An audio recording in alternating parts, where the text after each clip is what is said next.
Welcome to Service Done Right, a video series dedicated to revolutionizing technical service. I'm your host, DJ Biersack, and on another special episode of Service Done Right, I'm here joined by CEO and founder Greg Biersack. DJ, it's great to be with you.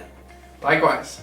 For this episode, we're going to be talking about what it means to be proactive and preventive in the industry. So I'll just start with that. The first thing is, what was it like when you were designing the processes at Reach? Why was being proactive and preventive so important at the core of everything that you and your technicians were working on and continue to work on every day? Yeah. Well, I think for me, part of it goes back to my experience in the military. Mm-hmm. And so, being in the military for a number of years, maintaining your equipment and keeping it from breaking down was absolutely critical. And so, I flew in the Navy, and so you don't want your equipment to be breaking down while you're flying, right? And so I was raised in this environment of the importance of preventive maintenance. Right. And then being in the dental industry for 20 plus years, what I saw this environment that was based on emergencies. When it came to the service part of it. Right. That when something would break down, there'd be this emergency, and then it would be how quickly can you possibly solve the emergency. Right. And it was like running after fire after fire after fire, and I just felt like that is not the best way for us to do this, right? If we could do more fire prevention than firefighting, it would be better for our clients. And so when we talked about this as a team, the technicians really, it was a bit of a shift, but they really got behind it because they understood the value to the client. And I just felt like this is a much better way to be able to provide service and prevent those emergencies. So what was that learning curve like for both technicians and for clients alike? Shifting from a firefighter mentality of trying to put out fires with the equipment breaking down on a regular basis to ensuring that things are taken care of in the long term because of the proactive and preventive mindset. What was that like, trying to shift that in your technician's head but also in the client's head and just general industry? Like how did you deal with the different problems that arose from that? So I'm going to start with the client side. Okay.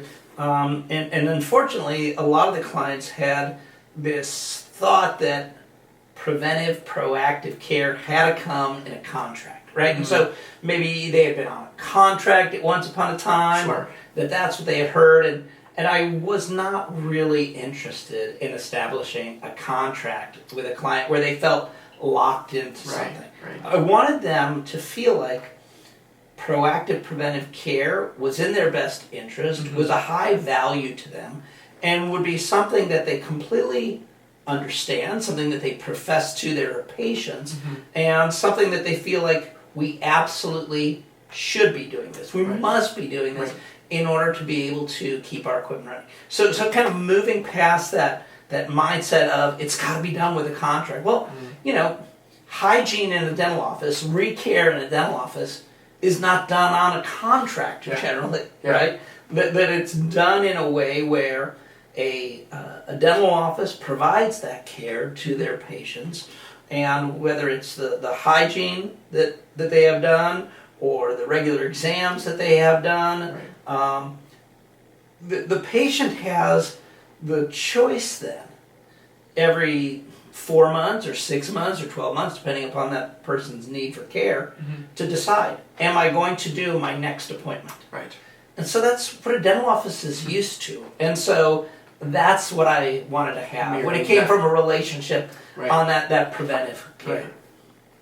So then, as that continued to develop, as your systems were developing, what were the benefits that you and your technicians saw for the techs on one side, but also then what did you see the clients seeing as a benefit of what you were providing with ReCare and the other systems you do to ensure that proactive mentality when things and equipment are going to be taken care of long term? What was that shift, and how did you see the benefits from that on both ends? Yeah. So for the technicians, there's a shift as well. Sure. Because so many technicians are used to an environment where they don't necessarily have that close relationship with the client. Right. Right? Any number of technicians might come to that office.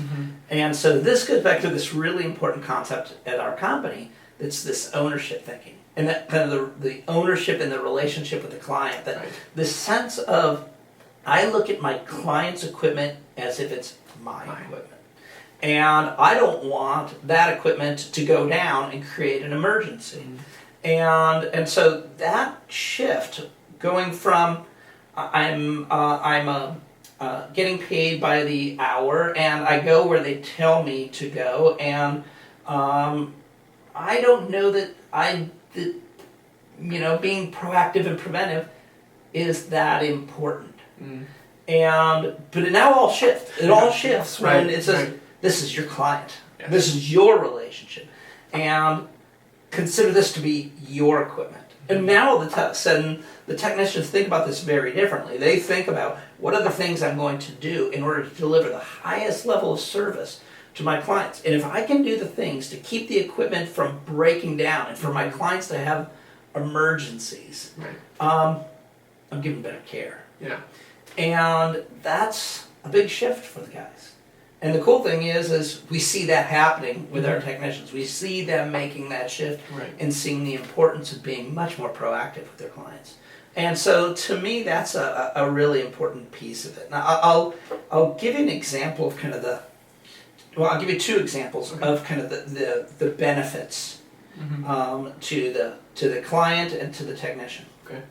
And so the first example was a situation where it was a brand new client, and they had not really had any kind of proactive preventive care, and it's a really super risky thing for a dental office, particularly when it comes to their vacuum and their compressor.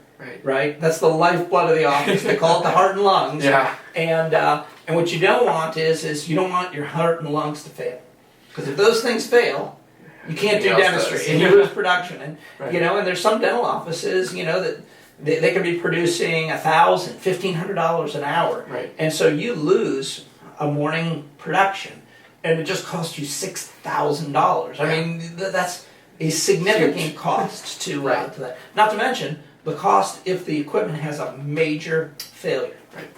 And so, brand new client, and they had not had any kind of preventive maintenance, and our technician goes into the mechanical room, and it's smoking. The room was hot. It did not have the proper ventilation in the room, and the compressor was on the verge of becoming a fire.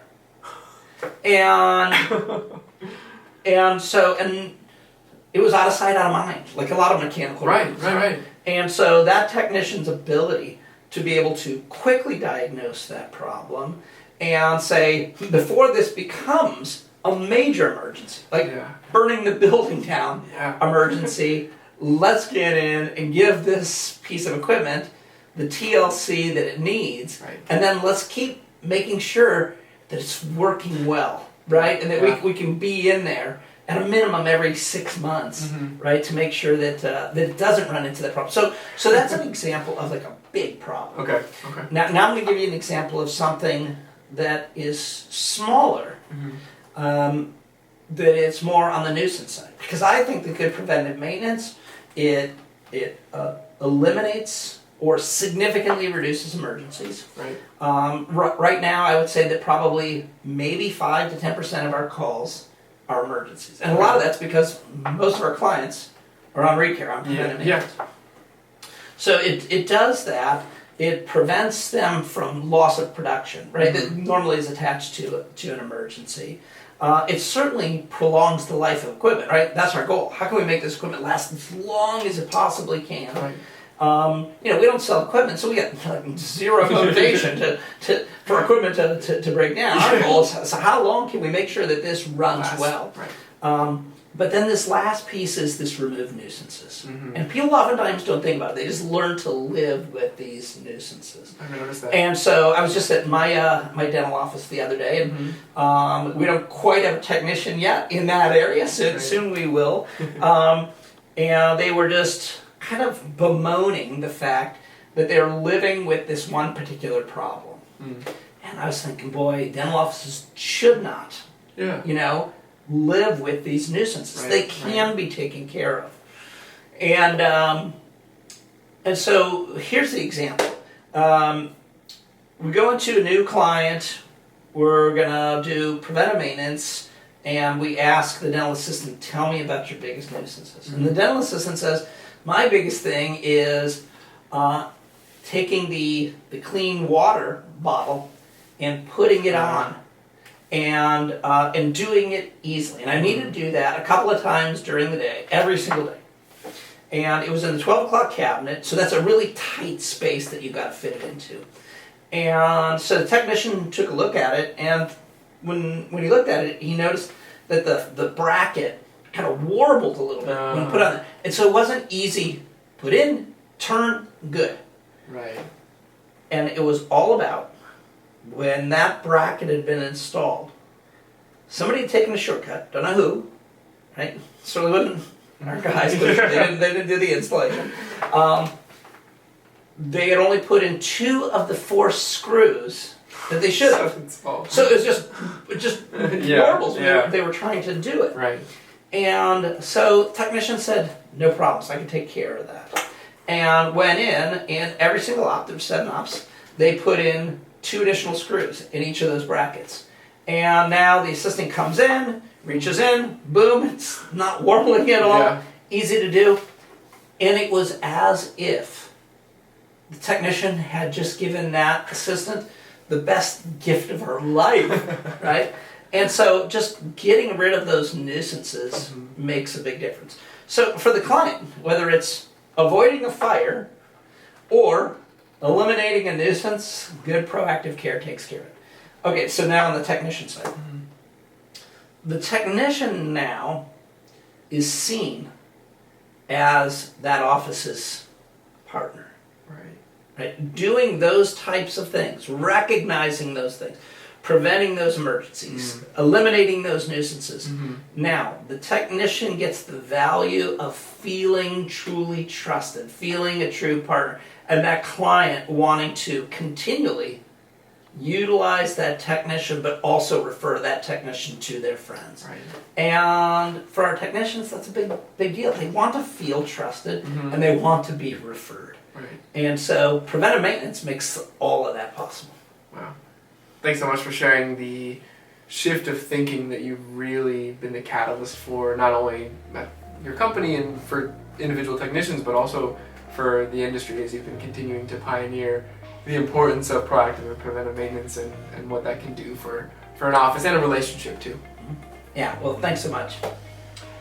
Thanks so much for joining us on another episode of Service Done Right, this special in-person episode. I'm your host, DJ Biersack. See you next time.